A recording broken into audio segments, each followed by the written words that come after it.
Tardes. Por parte de la Universidad Autónoma de Chihuahua y la Facultad de Filosofía y Letras, les damos la más cordial bienvenida a todas y todos ustedes. Agradecemos de nueva cuenta a la comunidad estudiantil y a todos los que nos sintonizan. Es un gusto presentar esta ponencia, la cual se titula Reflexiones en torno a la traducción indirecta de literatura en México, la cual es impartida por el doctor Hervé Mendoza Negrete, el cual es doctor en filosofía por la Universidad Autónoma de Nuevo León. Es profesor en la Facultad de Filosofía y Letras de la UASH. Entre sus publicaciones están La expedición punitiva, reporte del general mayor John J. Pershing, traducción UASH 2014. Dos poemarios, En torno de los días, con Víctor Córdoba, y El destino en un sombrero, con Norma Luz González. Además de algunos artículos de investigación en revistas nacionales e internacionales. Actualmente es miembro del Sistema Nacional de Investigadores, de la Asociación Mexicana de Traductores Literarios y del Cuerpo Académico Estudios Humanísticos de la Cultura. Sin más, cedo la palabra al doctor Hervé. Muchas gracias, Karen. Voy a intentar compartir pantalla a ver si me funciona.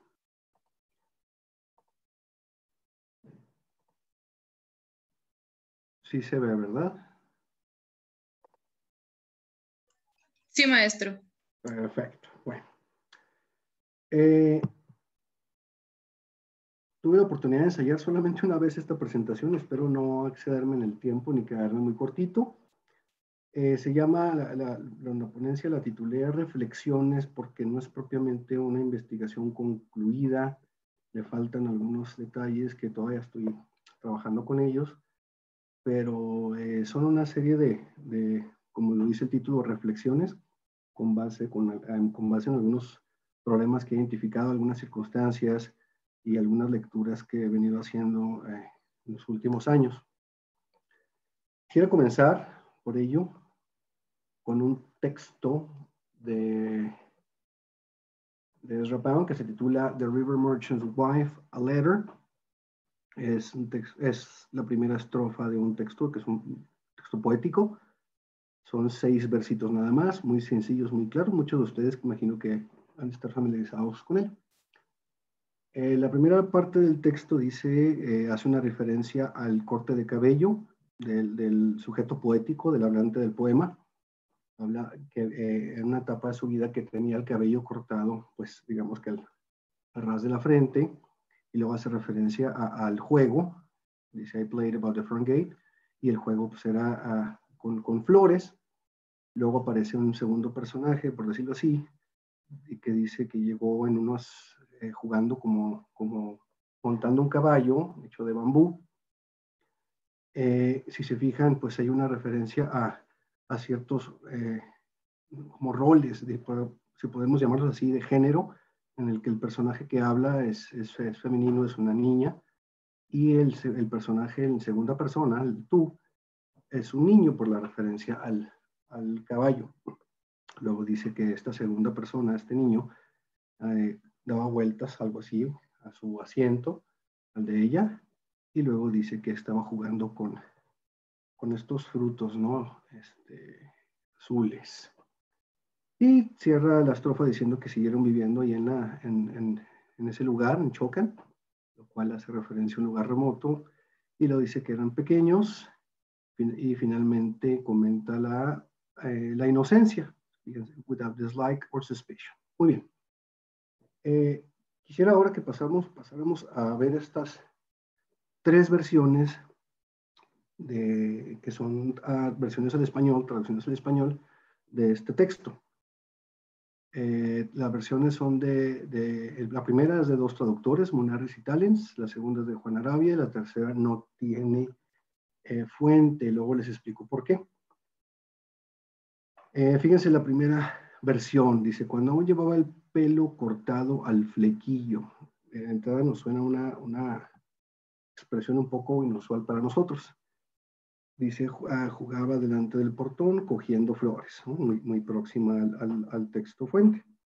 Luego la segunda versión, un poco más, con versos un poquito más largos, de Juan Arabia, dice, cuando todavía me cortaba el cabello por la altura de mi frente, no utiliza la palabra flequillo como la anterior, y sin embargo sí utiliza espérenme, dice cuando todavía, ¿no? Esta palabra de todavía, a diferencia de la otra que dice aún más larga, y luego dice yo jugaba, hace referencia a la primera persona, no la deja implícita como en la primera versión, y también se puede distinguir que utiliza digamos que los versos los inicia con mayúscula, a diferencia de la primera versión, y cuando habla del lugar, no dice que es delante del portón, sino que era cerca de la entrada, y hay una diferencia entre cogiendo flores y arrancando flores, ¿no? Que a fin de cuentas pues es muy próxima, muy similar, pero hay el acto de arrancar parece un poco más agresivo, ¿no? La versión final, que no tenemos traductor, dice, cuando yo todavía llevaba el pelo cortado sobre la frente, pues digamos que se parece un poco a las dos anteriores, y dice, jugaba en el portal delantero, no usa portón, ni a la entrada, sino que dice portal delantero, y dice que las flores las recogía, no las cogía ni las arrancaba, sino que las recogía. Los siguientes dos versos, dice, tú llegaste sobre zancos de bambú, por bamboo stilts. Fíjense en la segunda versión de Juan Arabia, dice sobre un palo de bambú, no hace referencia a zancos, no utiliza ese término. Luego, fíjense la diferencia entre jugando a caballitos de Munarriz y Talens, y la segunda versión dice jugando a los caballos. De alguna manera creo que la frase jugando a los caballos nos suena más próxima a la frase a nosotros, no sé si mexicanos o en el norte de México. La tercera versión dice, tú viniste con zancos de madera. Fíjense cómo se parece a la primera en términos de los zancos, mientras que se parece un poco más a la segunda con la referencia de palo, mientras que acá dice de madera, y jugando a los caballos, que se parece, pues es más próxima a la segunda. Y el verso, el segundo dice, you walked by my seat playing with blue plums. Diste vueltas a mi silla, caminaste cerca de mi asiento y caminaste junto a mi asiento, ¿no? La parte final pues es idéntica, jugando con ciruelas, jugando con ciruelas, jugando con ciruelas. Bueno, seguimos con los dos versos finales de la estrofa, y se fijan que la primera línea de estas dos pues son prácticamente idénticas, ¿no? Seguimos viviendo en el pueblo de Chocan, pero sí hay una pequeña diferencia en la última línea. Dice, two small people without dislike or suspicion. Vemos que Munarriz y Talens dicen dos personitas, utilizando el diminutivo morfológico, sin aversiones ni malicia. La versión de Juan Arabia dice dos personas pequeñas, que no sé si a alguien le puede parecer ambiguo, confuso, de que sean de baja estatura y no realmente niños.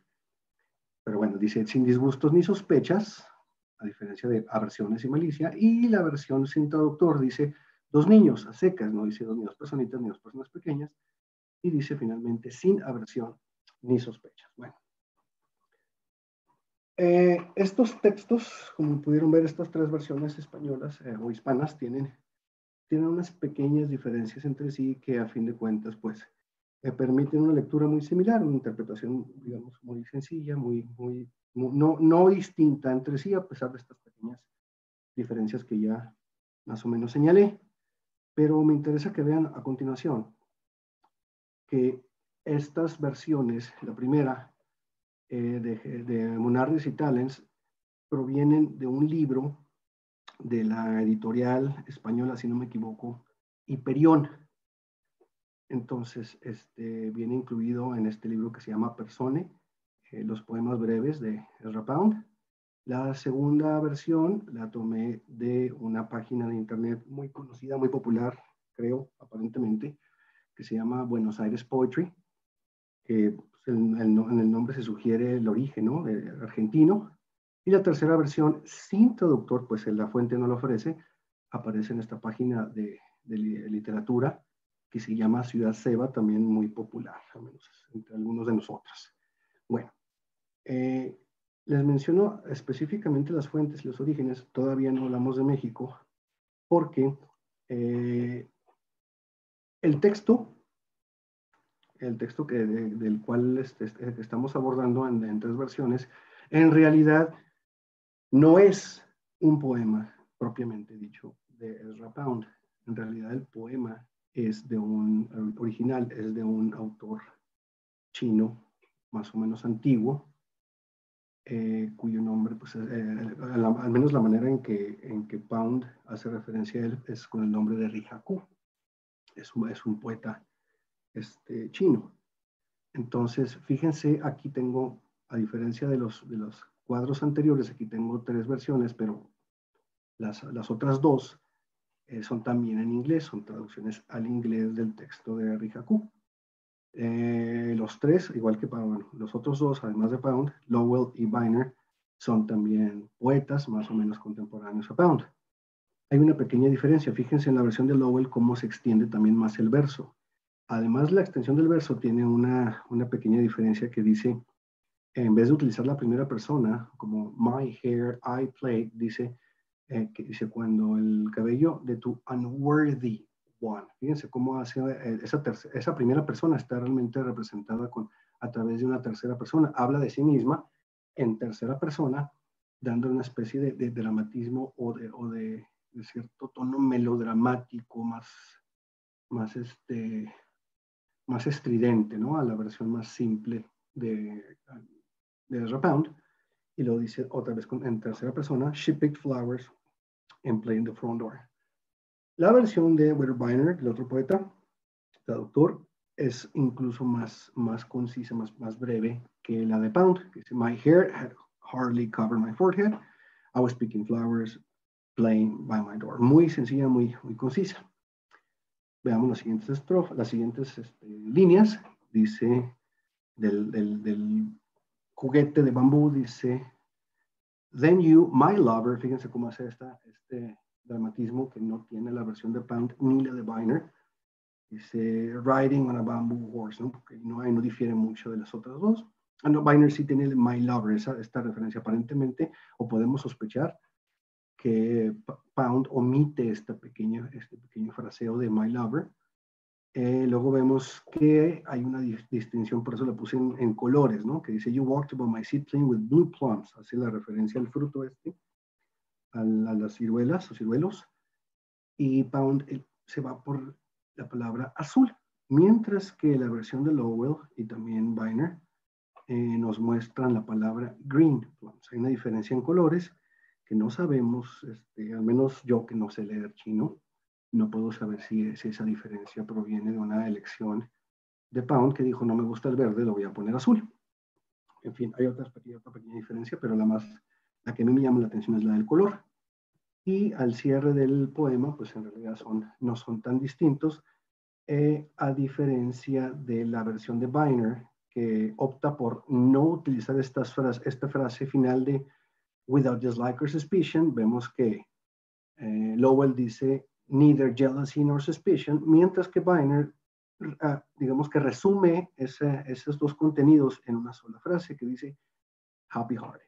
Las versiones de Pound y de Lowell utilizan un negativo, ¿no? Que es sin esto, mientras que Viner utiliza esta modulación en la que dice que estaban happy heart, ¿no? Con un corazón feliz. Bueno.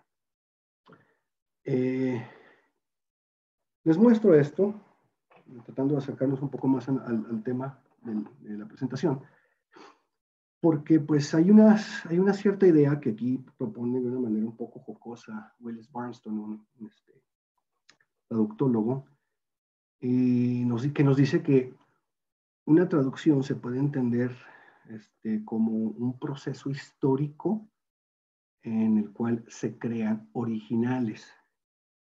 Si se fijan, eso es precisamente lo que ocurrió con las versiones hispanas. De hecho, si ustedes buscan este poema en una versión en español, lo más probable es que precisamente la versión en española diga que es una traducción de un poema de Ezra Pound, no de un poema de Rihaku. En algún momento, en algunas versiones sí viene ahí que es de Rihaku, pero no hay más explicación, no se dice nada. Digamos que este poema ha pasado a la historia como un poema ya de Pound, a pesar de que no es de él, a pesar de que es una traducción. Entonces estas versiones, pues en español, no son del poema de Rihaku. En realidad son de poemas de Pound. Y este libro, Persone, de la editorial Hyperion, pues incluye poemas de Pound en español y poemas que tradujo Pound en español, no poemas, no se van a la fuente primera, ¿no? Bueno. Pues la cuestión es que todo esto es para decirles, para reflexionar, como dice aquí, permítanme porque no alcanzo a ver, ahí está. Dice, una traducción, dice Kelly Washburn, comentando el texto de Barnstone, el anterior. Es una traducción, de alguna manera puede entenderse también como esta forma un poco artificiosa o artística en la que un texto esconde su propio estatus, su estatus de texto traducido. Es decir, que una traducción de alguna manera se presenta ante nosotros como un texto primero, no un texto secundario, con lo cual suprime o esconde el hecho de ser una traducción y el hecho de que hay un texto anterior a él. Tenemos estas tres portadas de estos libros, pues de gran alcance cultural. Tenemos la metamorfosis de Franz Kafka, como pueden ver en esta portada, ni siquiera se menciona el traductor, y no sé cuántos de nosotros hayamos leído, cuántos de ustedes hayan leído la obra, pero no la leemos. A lo que voy con esto es que no la leemos como traducción, la leemos como si fuera un texto original, la leemos directamente y no nos cuestionamos cómo habrá sido el original.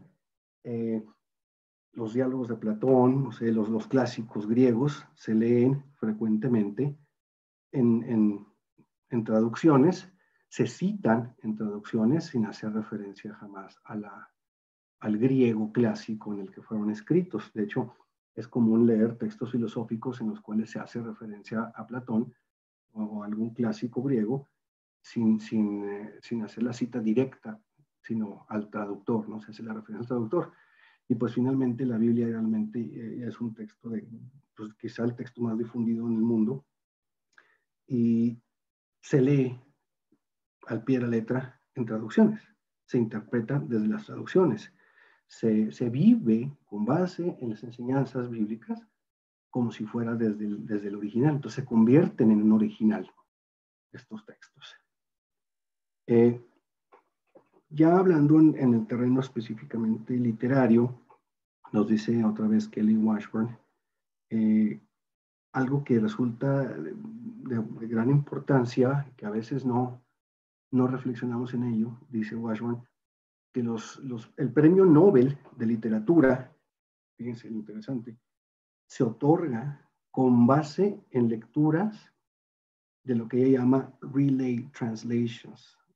¿Qué es esto de relay translations? Pues no es otra cosa que traducciones indirectas o, de una manera más sencilla, traducciones de traducciones. Entonces las personas que hacen estos juicios realmente están leyendo traducciones de traducciones.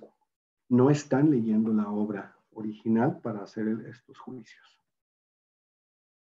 El texto donde obtuve todo esto de Kelly Washburn se llama Non-Linear Narratives. Ahí está el nombre del texto por si se interesan en él. Es bastante revelador.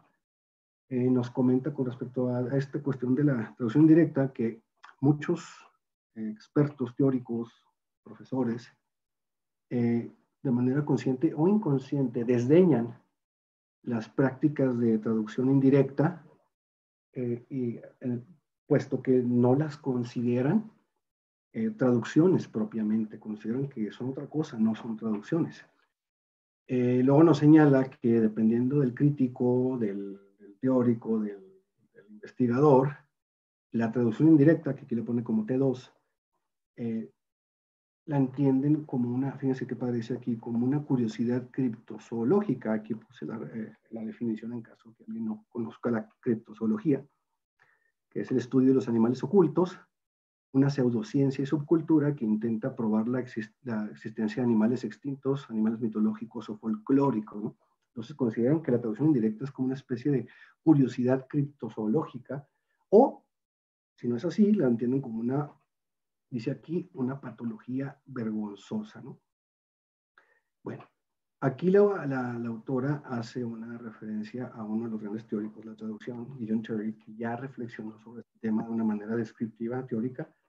Dice que Torrey nos llamó la atención con respecto a que este fenómeno de la traducción indirecta ha sido caracterizado, ha sido interpretado como una enfermedad más que como un síntoma, que es más preciso, o un síndrome. Y este último comentario se llama en comillas, resulta muy, muy revelador para nuestros estudios de este corte de traducción. Dice que la traducción directa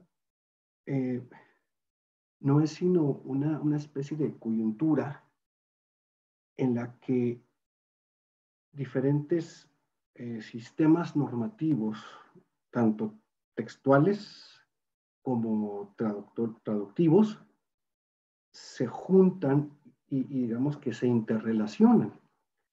Bueno, aquí lo que Terry parte de la noción de que los sistemas normativos de traducción, es decir, la manera aceptada como correcta de traducir, no es igual en todos los lugares ni ha sido igual históricamente en cada momento, digamos, en México. No traducimos igual hoy en día a lo que se traducía hace 3 décadas. Ha habido muchos cambios en la manera que juzgamos como aceptable una traducción. Entonces, Terry, cuando tenemos ante nosotros una traducción de una traducción, estamos ante este punto de unión entre distintas tradiciones literarias, distintas tradiciones textuales, distintas tradiciones de la normatividad de la traducción. Entonces tenemos un texto de complejidad inmensa, ¿no? Sin embargo, la traducción indirecta o traducciones de traducciones tiende a verse como algo, dice aquí, corrupto, una especie de acto degenerado, lo cual parece bastante fuerte, ¿no? Dice Theo Hermans, si las reglas, y esto es interesante, si las reglas que permiten o que prohíben la traducción indirecta, ¿no? con un texto intermedio, varían mucho, estas reglas varían mucho en distintos momentos históricos y en diferentes culturas. Y algo que es muy importante, también varía dependiendo los géneros y los textos de los cuales se parte, los textos fuente. ¿Qué quiere decir esto? Que, bueno, esto cuestión de los géneros. Es muy distinto, la manera de comprender, es distinta la manera de comprender un texto que es una traducción y una traducción, cuando es un texto, por ejemplo, técnico. Si tenemos un manual, un instructivo técnico, en realidad no hay este problema de que si la traducción es una traducción, porque nos interesa el dato el dato duro. Entonces una traducción puede ser que ya sea una traducción, no de una traducción, sino una traducción de una traducción de una traducción o más. No resulta tan grave. En el caso de los textos legales, si el texto está legalizado, si está legitimado por una instancia oficial, realmente puede ser vuelto a traducir si si no se tiene acceso a la fuente primera. El texto periodístico dependerá un poco de los subgéneros que se utilicen, en qué manera puede ser válida o aceptada la traducción indirecta. Ahora, con respecto al texto científico o pseudocientífico o con tintes científicos, pues también es diferente.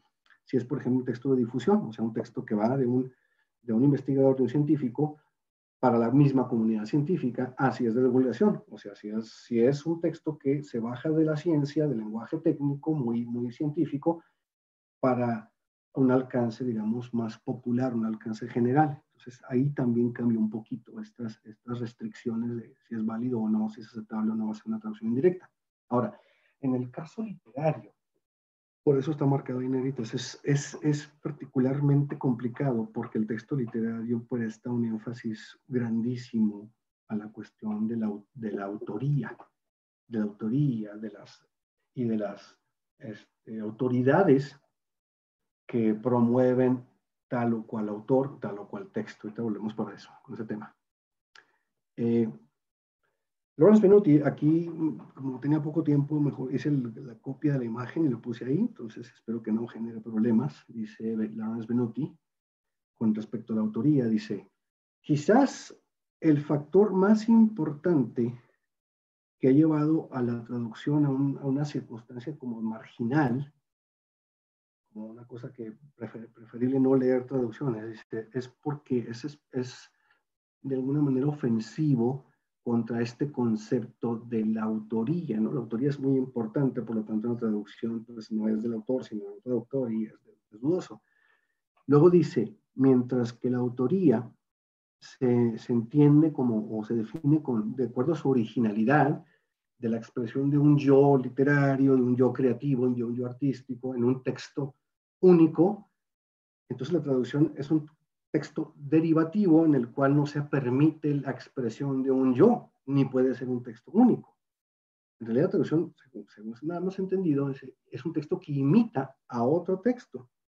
Entonces, esta prevalencia, este reinado, dice aquí, o esta condición de poder que tiene el concepto de autoría, a raíz de él, la traducción nos hace sentir, nos pone en un estado de miedo debido a una aparente, una inautenticidad, una distorsión o una especie de contaminación, ¿no? Porque el texto viene, si está traducido, está contaminado, o al menos eso hemos querido entender, o se ha querido entender muchas veces.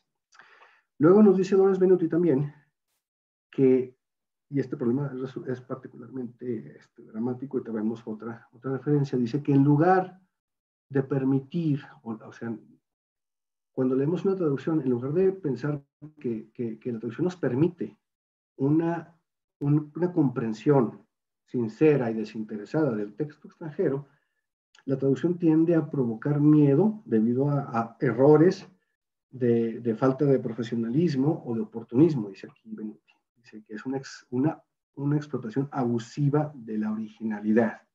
Bueno, ¿qué se refiere con todo esto, Venuti? Dice aquí, la traducción no ha sido aceptada en los estudios literarios. ¿Qué significa esto?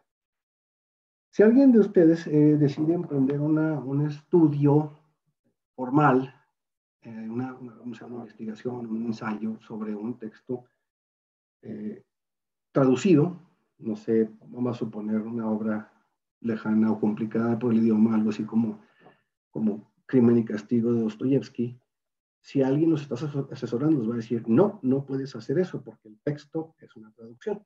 Solamente puedes estudiar o investigar en torno a textos que están en su lengua original. Entonces, esto resulta interesante porque fíjense lo que dice aquí Venuti. Dice, en comparación con los textos originales, los textos traducidos no son objeto de investigación literaria. Ahora, es el hecho de que la traducción tienda a ser ignorada. Déjenme se los refraseo de otra manera. Dice aquí, y en lo personal es muy contradictorio que en las investigaciones se utilicen y se citen textualmente traducciones en la teoría. Por ejemplo, creamos un marco teórico en el cual tenemos una serie de autores, entre los cuales muchos de ellos no escribieron, no sé, si aquí cuánta gente habla español e inglés o no sé, otros idiomas, pero se citan textos a veces remotos, se cita la traducción textualmente como si fuera el texto original y no se cuestiona y se utiliza y se construye toda la base teórica con base en traducciones. Sin embargo, no se permite hacer el estudio de textos literarios que son traducciones. Esto evidentemente produce una contradicción. En este texto de Las Tres Mosqueteras, digo yo, Alejandra Asís, Rosa, Ana Pieta y Rita Bueno Maya hacen un repaso maravilloso sobre los problemas de la traducción en directa. Dicen,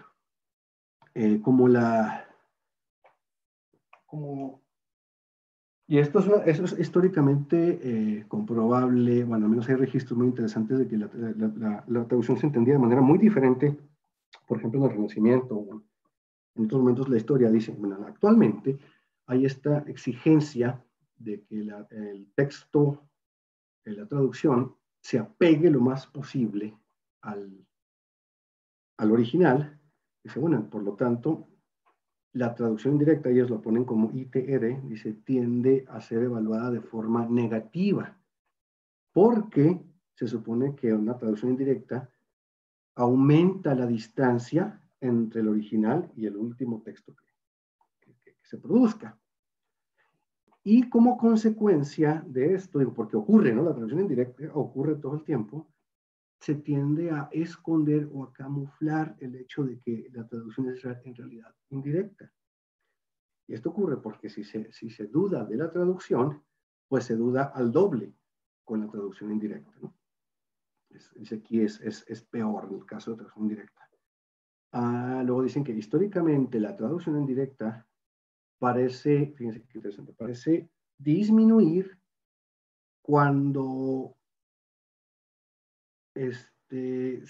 cuando se favorece este tipo de traducción que trata de apegarse mucho más al original, pero disminuye la traducción, aumenta, dice aquí la traducción indirecta cuando lo importante es más bien la cultura receptora. Fíjense, por eso decía Guillaume Terry que es sintomático, ¿no? Se produce más traducción indirecta cuando se le da mucha importancia a la cultura receptora. Sin embargo, cuando se le da más importancia a la cultura de origen o al texto de origen, hay menos traducción indirecta, y cuando hay, es preferible no decirlo, dejarlo como camuflado, dicen los autores.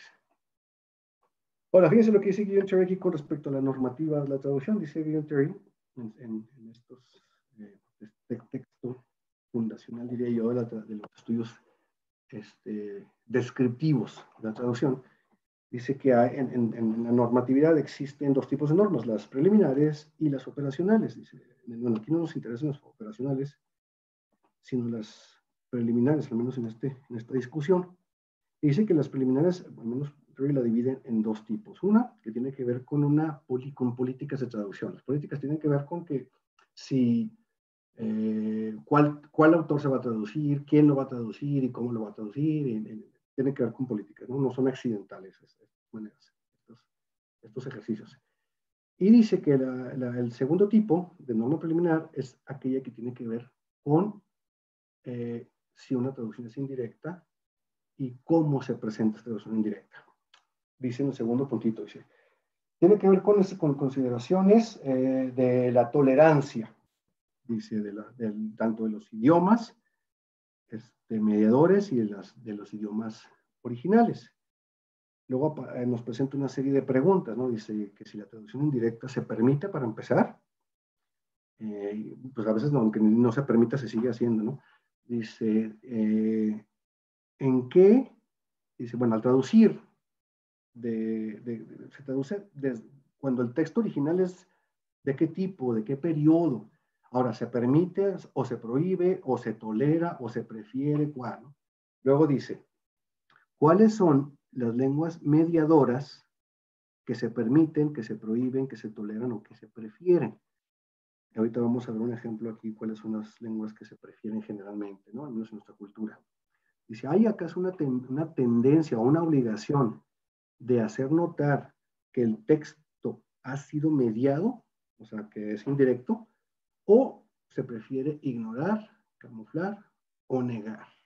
Ustedes cuando tengan en sus manos una traducción, nada más ven, si viene, para empezar, si viene el traductor, y si viene el traductor, y si no dice traducido directamente del original, lo más probable es que no sea una traducción directa.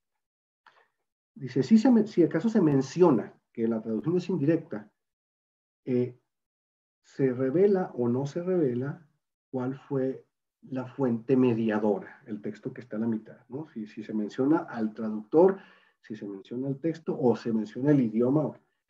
Al menos aquí en México yo no he encontrado traducciones indirectas que pongan explícitamente de quién es la traducción intermedia o ni siquiera de qué idioma.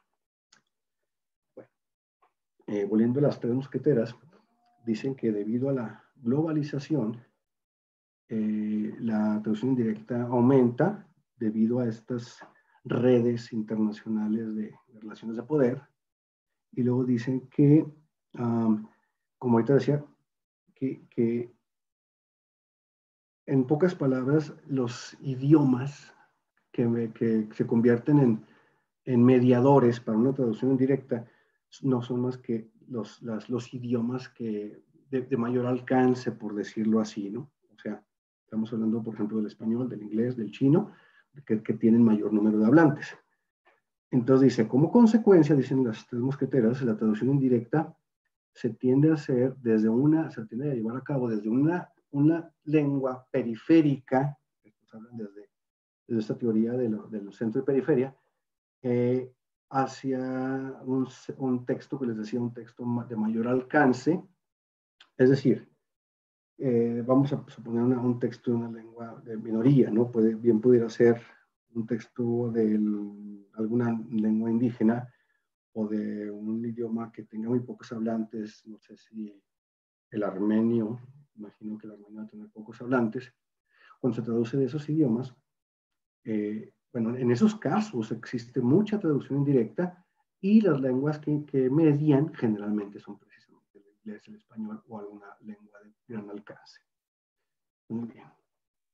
Ahora, en el caso de México quiero hablarles de tres ejemplos muy concretos y quizá un cuarto ejemplo. El primer caso es un texto que se conoce como la Ilíada de Homero, traslado de Alfonso Reyes. Fíjense que resulta, bueno, para mí interesante, que el mismo nombre, el título del libro, incluye al traductor.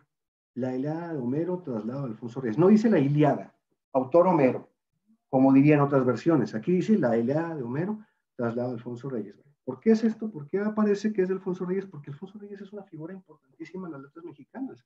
Por muchos es considerado como el padre de las letras mexicanas. Ahora, fíjense qué interesante que dentro de este texto hay un prólogo, el cual comienza con las palabras que aparecen ahí frente a ustedes. Dice el texto: no leo la lengua de Homero, la descifro apenas. Desde la entradita del texto, cuando abrimos el libro, el mismo traductor, Alfonso Reyes, nos dice que sus competencias, al menos a su juicio, sus competencias lingüísticas con respecto al original, son muy limitadas. Entonces, no la leo, la descifro con diccionarios y con todo, no la leo al menos con facilidad, con agilidad. Sin embargo, aparece el nombre del traductor ahí, a pesar de que no tenga estabilidad lingüística. Bueno, vamos a ver por qué. Ese texto, un investigador, dice Luis Arturo Guichard, en un texto que se llama Notas sobre la versión de la Ilíada de Alfonso Reyes, fíjense lo que nos dice.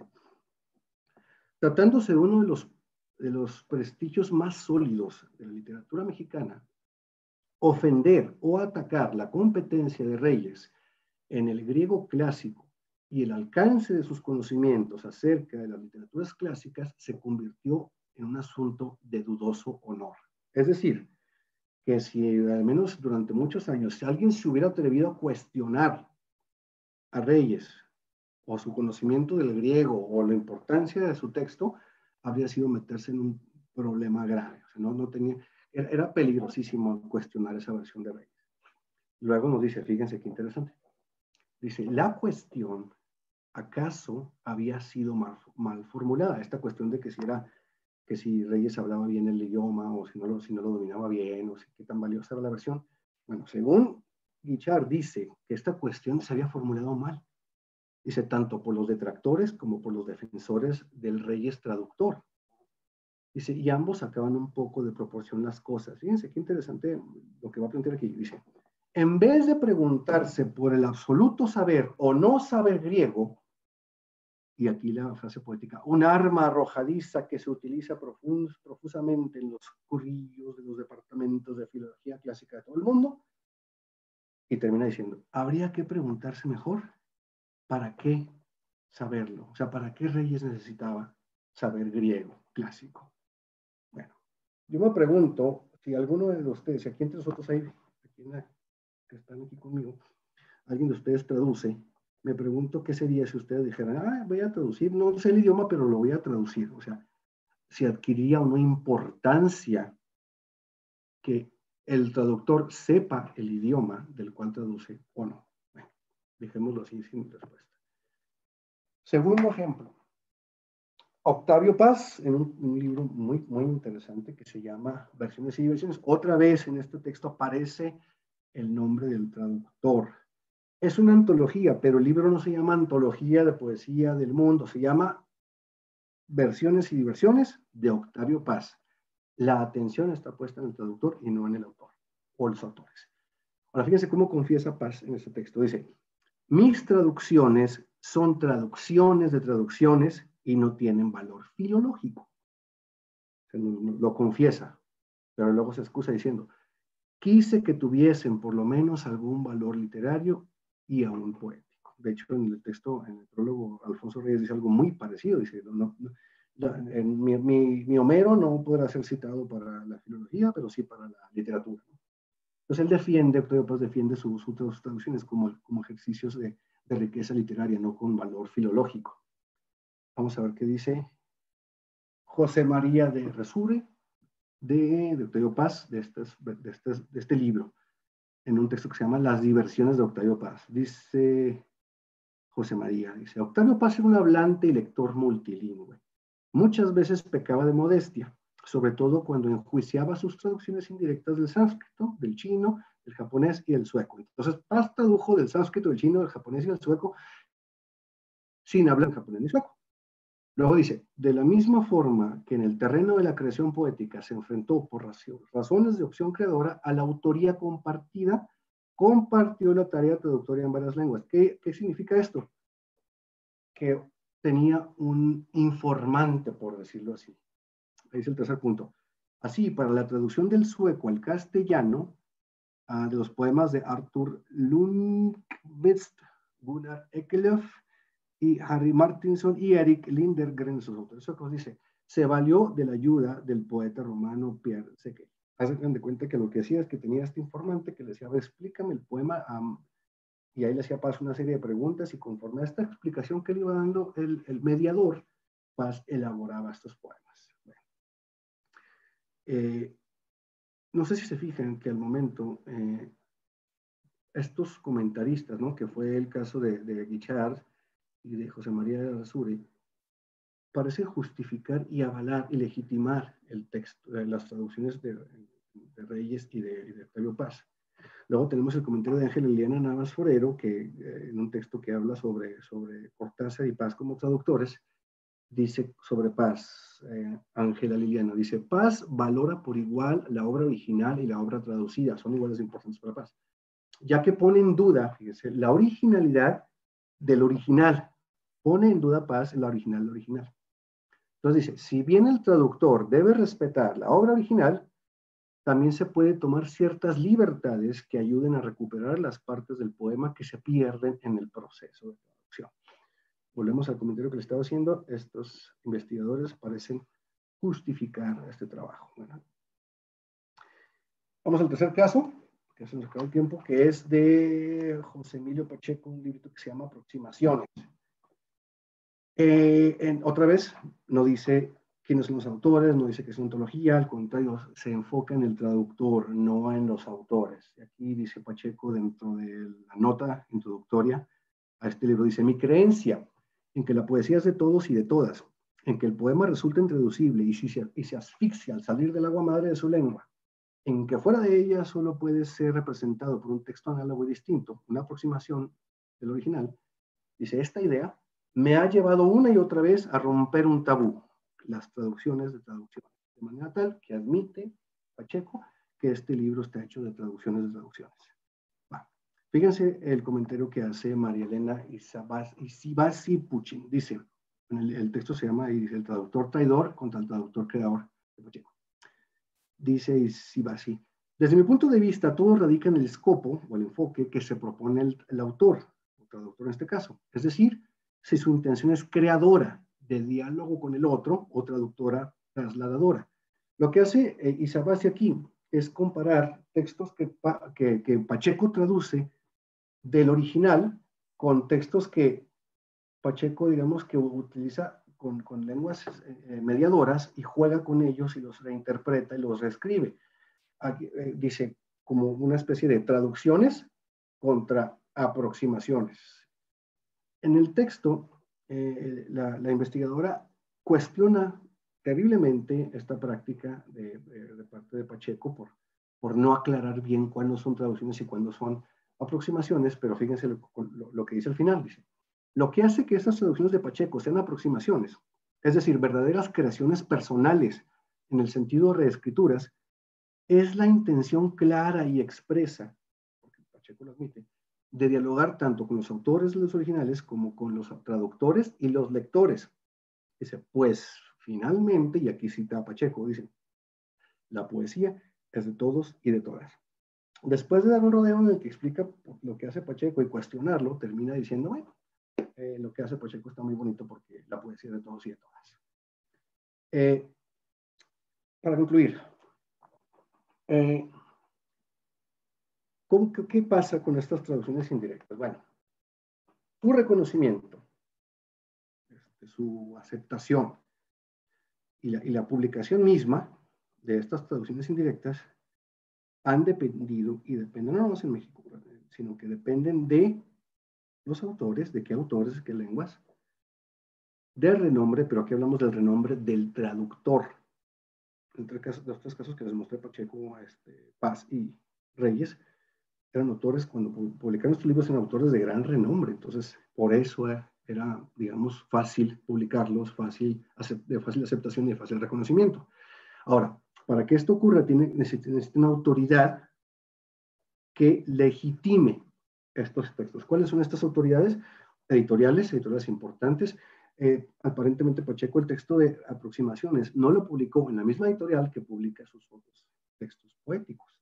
¿Por qué? Porque hay una responsabilidad editorial de dar difusión a una obra cuando realmente es traducción o traducción directa a cuando es traducción indirecta. Entonces, mediante editoriales, mediante incluso en la cátedra, se legitima este ejercicio. No se le legitima a cualquiera, se legitima nada más a ciertos individuos.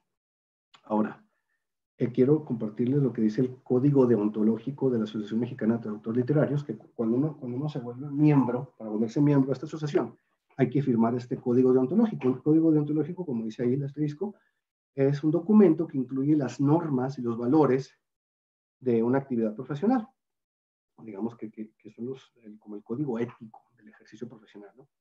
El código de Ametli, que uno debe firmar para ser miembro, dice en el punto número 3, dice, en el caso de que el traductor desee o le ofrezcan traducir una obra a partir de otra traducción y no de la original, o sea, una traducción indirecta, dice, se abstendrá de hacerlo a menos que cuente con la autorización expresa del autor y del traductor. O sea, hay que pedirle permiso a los dos. Dice, de sus representantes legales o de los editores responsables con el objeto de no incurrir en un conflicto por derechos no pagados. Dudo mucho que Octavio Paz haya hecho eso, o Reyes, evidentemente no había quien fuera responsable de esos textos, ni siquiera Pacheco. No creo que hayan caído en esto. Entonces, si ellos hubieran sido miembros de una asociación como esta, habrían tenido prohibido esto. Entonces, dice, el documento del Código Deontológico dice, al asociarme a Metli, declaro que he leído y me comprometo a respetar su Código Deontológico, entonces lo firmas y ya tienes prohibido hacer traducción indirecta, a menos de que sean estos términos. Finalmente, para no decir que estoy en contra, porque yo mismo he hecho traducción indirecta más de una vez, quisiera recomendar estos textitos que han salido en los últimos años, que se llama Huicarame, Poesía del Mundo y sus alrededores, cuyo compilador es Edgar Treviso. Estos textos, si ustedes los revisan, no dice el nombre del compilador, pero no aparece el nombre de los traductores. Muchos de esos textos, la gran mayoría, son traducciones, son textos lejanos, pero no aparece ni quiénes son los traductores, ni si son o no traducciones indirectas, lo cual nos hace pensar que es muy probable que algunos de ellos sí sean traducciones indirectas. Como la presentación llegó a su fin y no alcancé a meter esto que les quería compartir, para cerrar, se los voy a leer rápidamente. Dice Lawrence Venuti, dice, para la mayoría de los lectores, los textos, digamos que la literatura global, la literatura internacional, se compone de traducciones. Dice, pero aún estamos en el proceso histórico de aprender traducciones como traducciones, es decir, textos digamos, como que adquieren su propio derecho textual con cierta independencia el texto original, que se vuelven independientes del texto original de una manera u otra. O para cerrar con Pound, un texto que dice, un poema de Gonzalo Rojas sobre Ezra Pound que dice: no le copien a Pound, no le copien al copión maravilloso de Ezra, déjenlo que escriba su misa en persa, en cairo-arameo, en sánscrito, con su chino a medio aprender, su griego traslúcido de diccionario, su latín de hojarasca, su libérrimo mediterráneo borroso, nonagenario el artificio de hacer y rehacer hasta llegar a tientas del gran palimpsesto de lo uno, que es lo que hace la traducción indirecta. Tratar de llegar a tientas al gran palimpsesto de lo uno, que es el poema.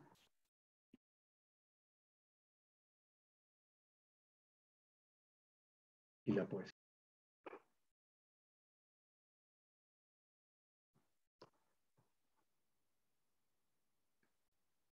No quedó tiempo para preguntas, Karen, aparentemente.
¿Nadie tiene preguntas? ¿Alguien quiere hacer algún comentario?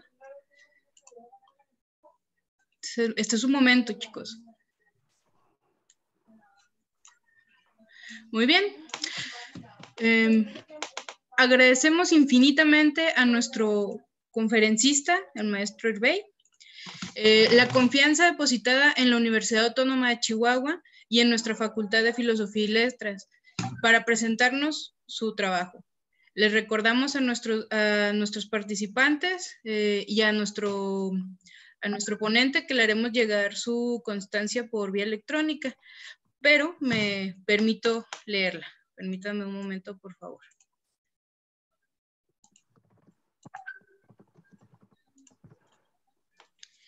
La Universidad Autónoma de Chihuahua, a través de la Facultad de Filosofía y Letras, otorga la presente constancia al doctor Jesús Herbey Mendoza Negrete por su valiosa participación como ponente con la ponencia Reflexiones en torno a la traducción indirecta de literatura en México, llevada a cabo de manera virtual dentro del marco de la 42ª Semana del Humanismo, Cultura de Paz, Desarrollo de Estrategias mediante la Cultura y las Humanidades, de la Facultad de Filosofía y Letras, el día 29 de octubre del 2020, de 3 a 4 de la tarde. Firma el director de la facultad, el doctor Armando Villanueva de Ledesma, y el secretario de Extensión y Difusión Cultural, el maestro Alejandro Chávez Ramírez.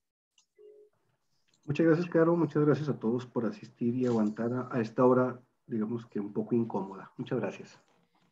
Es así que finalizamos este espacio dentro de la Semana del Humanismo. Los invitamos a seguir pendientes, a no desconectarse, ya que en unos minutos tendremos la siguiente conferencia a cargo del maestro Heriberto Ramírez Luján. Muchas gracias.